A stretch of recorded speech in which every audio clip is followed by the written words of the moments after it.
You know, we all have dreams here, and quite often we make excuses as to why we can't achieve these dreams, when just a small shift and these dreams will become attainable, I'm sure. Yeah, my point being, we can always have a positive mindset. You know, the way I can relate it to myself is whether I'm playing against Manchester United or Accrington Stanley, you know, I'll expect to win the game. And you can do that, you know. Obviously we don't when we play Manchester United, but I can still expect to win. Right, I'll tell you another story, and this, as you mentioned, I appeared on Dragon's Den.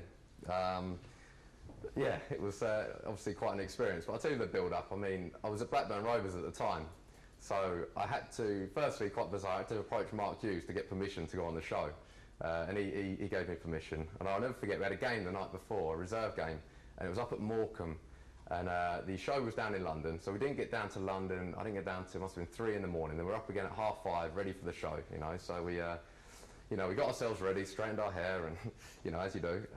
We got down to the studios. I'll never forget. You know, I was so tired, so I thought, right, I'll have a cup of coffee. That'll wake me up. So 1 cup soon turned to 6, and I had an odd shake in my hands, and you know, I was really, really prepared. Really helped the nerves. So then, always remember walking up the stairs, and there they were. You know, the five of them stood there, and to the left there was about 50 odd staff. You know, it was really surreal. So we made our pitch, and we were soon into the questions. And it became apparent quite early on that Duncan Bannatyne had an interest in what we were talking about. So he said, Richard and Darren, you know, I'm interested in you. I'm willing to make you an offer, but I want 60%. Now we had only offered them 20%, so obviously we needed a bit of time to think about this. So we went to the back of the room, and so I was like, you know, Darren, what do you think? And Darren said, I think it's brilliant. We're on TV and we just got offered money. Excellent. Really helpful. Again, not forgetting that we were all mic'd up at the time, so everything we were saying they could hear. So anyway, we said, right, that's it. You know, look, we want this to happen, but there's no way we're going to give away more than 35%. We can't. 2 minutes later, we gave them 50. No, I'm really good at negotiating there.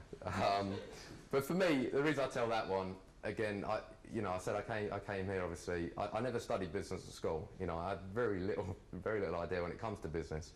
But if I needed any kind of proof of what can be achieved, for me, that was it. You know, like I say, very little. I just made sure I researched our shop in detail, and I was able to stand in front in what could be quite a daunting environment.